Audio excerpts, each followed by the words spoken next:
बिस्मिल्लाहिर्रहमानिर्रहीम। अस्सलाम वालेकुम स्टूडेंट्स।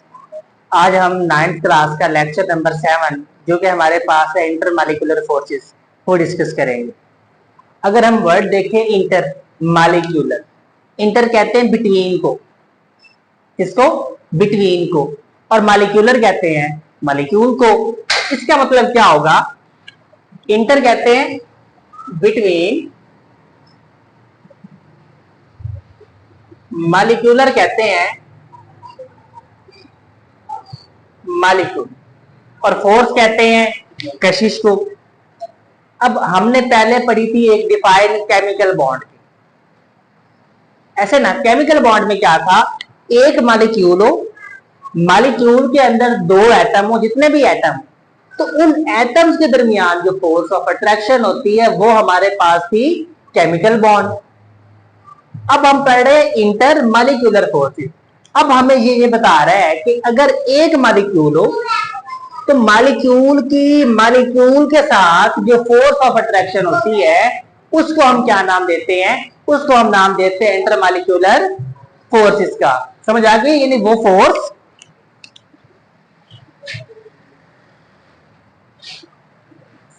ऑफ अट्रैक्शन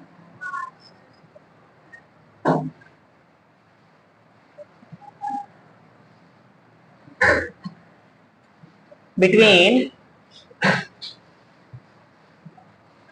मालिक्यूल, तो वो हमारे पास क्या होगी? इंटर मालिक्यूलर फोर्सेस होगी। अगर मैं इसकी एग्जांपल देखूं, नाम सुना हुआ है हाइड्रोक्लोरिक एसिड HCl, या हाइड्रोजन क्लोराइड कह लें इसे आप, HCl।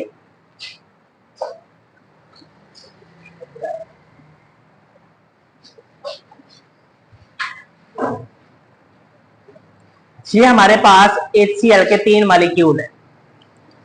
अब हम जानते हैं कि हाइड्रोजन पे होता है पार्शियल पॉजिटिव, इस पे partial negative, partial positive, partial negative, partial positive, partial negative. और हमारे पास जो ये वाली फोर्स है ना हाइड्रोजन और क्लोरीन के दरमियान, ये है केमिकल बॉन्ड। अब आपको ये डिफरेंस अच्छे से क्लियर हो जाएगा कि केमिकल बॉन्ड में और इंटर मालिक्यूलर फोर्सेस में क्या फर्क होता है। लेकिन अब जो यहां पे फोर्स ऑफ अट्रैक्शन होगी, अगर आप देखें तो ये एक अलग मालिक्यूल है, ये अलग स्टार्ट हो रहा है और ये अलग स्टार्ट हो रहा है, लेकिन इनके दरमियान जो फोर्स ऑफ अट्रैक्शन है वो केमिकल बॉन्ड है। लेकिन इनके दरमियान जिनको मैंने डॉटेड लाइन से शो की है वो हमारे पास है इंटर मालिक्यूलर फोर्सेस। कौन सी फोर्सेस है? Inter molecular forces. अब अगर हमने इनको ब्रोक करना हो, हाइड्रोजन और क्लोरीन के दरमियान जो बॉन्ड है इसको ब्रोक करना हो, तो फिर हमें जो एनर्जी प्रोवाइड करनी पड़ेगी वो करनी पड़ेगी 430 किलो जॉल। कितनी? 430 किलो जॉल। लेकिन अगर हमने ये जो क्लोरीन और हाइड्रोजन है इनको अलग करना हो, अगर ये लिक्विड स्टेट में, अगर हमने इसको हीट करके, इसको हमने ब्रेक करके गैसियस फॉर्म में कन्वर्ट करना हो, तो फिर हम क्या करेंगे? जो अमाउंट ऑफ हीट प्रोवाइड करेंगे वो कितनी होगी? 17 किलो जॉल। कितनी?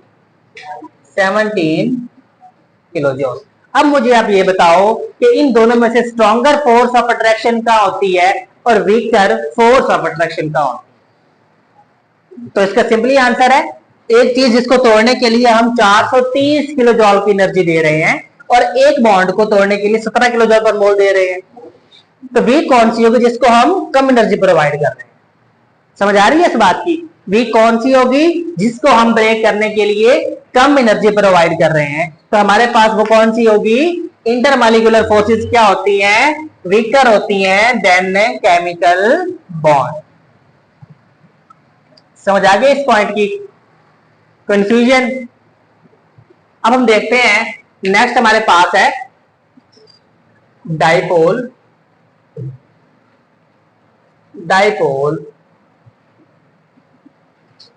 इंटरैक्शन।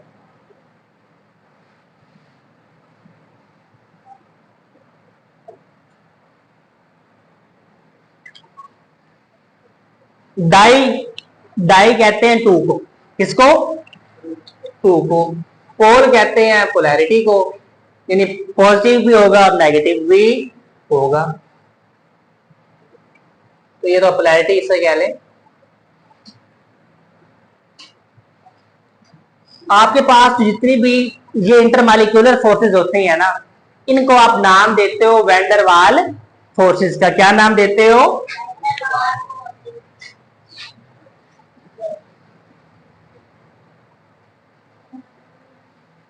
वैन डर वाल फोर्सेस। जब आपके पास एक मॉलिक्यूल बनता है तो क्या होता है, एक पे प्लस का चार्ज, एक पे नेगेटिव का चार्ज। जो आपके पास ये इंटरमॉलिक्यूलर फोर्सेज है ना, ये बिटवीन अपोजिट चार्जेस होती हैं। क्या होती हैं? Between opposite charges.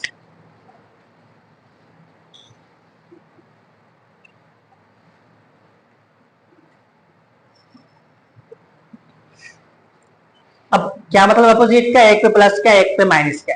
अब प्लस का किस पे आएगा और नेगेटिव का किस पे आएगा? जब एक मॉलिक्यूल इलेक्ट्रॉन शेयर करता है ना, तो शेयर इलेक्ट्रॉन जिसकी तरफ अट्रैक्ट होता है, जो इलेक्ट्रॉन का शेयर है, जो शेयर इलेक्ट्रॉन है, वो अट्रैक्ट होता है हाई इलेक्ट्रो नेगेटिव की तरफ। कहां अट्रैक्ट होते हैं? हाई इलेक्ट्रो नेगेटिव की तरफ।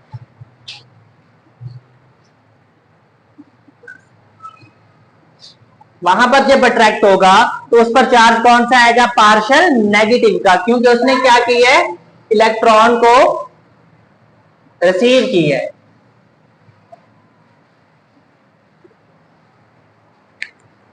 तो यहां से आप भी उठो, बात सुनो। चलो बात।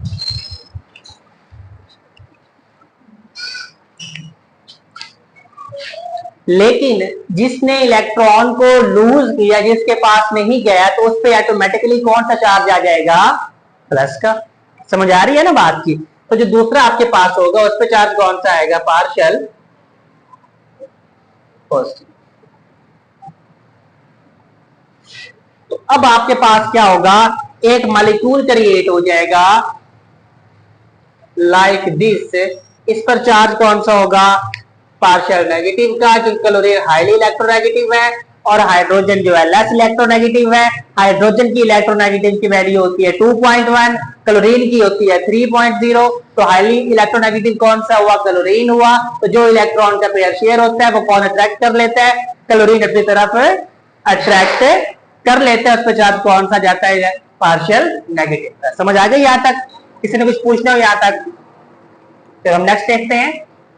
अब क्या होता है, ये आपके पास एक मॉलिक्यूल जनरेट हो गया, लेकिन अगर अब दूसरा मॉलिक्यूल आता है ना, तो वो क्या करता है? खुद को इस तरह अरेंज करता है कि अगर ये पार्शियल नेगेटिव है तो इस पर जो नेक्स्ट होगा वो पार्शियल पॉजिटिव होगा, क्योंकि जो अट्रैक्शन होती है वो कहां होती है? अपोजिट चार्जेस पे। कहां होती है? तो जो नेक्स्ट अपकमिंग आपके पास होगा वो क्या करेगा? खुद को रीअरेंज करके आएगा। क्या करेगा? रीअरेंज करेगा। और रीअरेंज किस तरह करेगा? अगर इसमें पार्शियल नेगेटिव है तो जो अपकमिंग इसके साथ एटम होगा उस पर कौन सा होगा? पार्शियल पॉजिटिव होगा। Very good. अब क्या होगा आपके पास? जब वो पार्शियल नेगेटिव और पार्शियल पॉजिटिव करीब करीब आएंगे तो उनके दरमियान क्या होगी? एक अट्रैक्शन होगी। अट्रैक्शन होगी। पोल कितने हैं? 2 है। नेगेटिव पॉजिटिव डाइपोल हो गया। और उनके दरमियान जो फोर्सेस है उसको हम क्या नाम देंगे? डाइपोल डाइपोल फोर्सेस, या फिर dipole dipole interaction. Dipole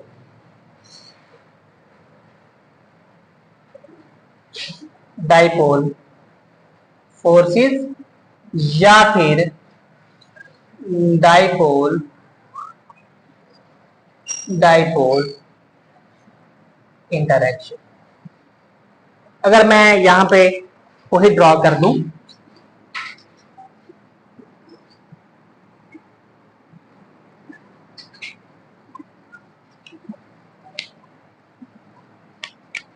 partial positive, partial negative, partial positive, partial negative, partial positive, partial negative, और इनके दरमियान अब जो फोर्सेस होंगी उनको हम क्या नाम देंगे? डाइपोल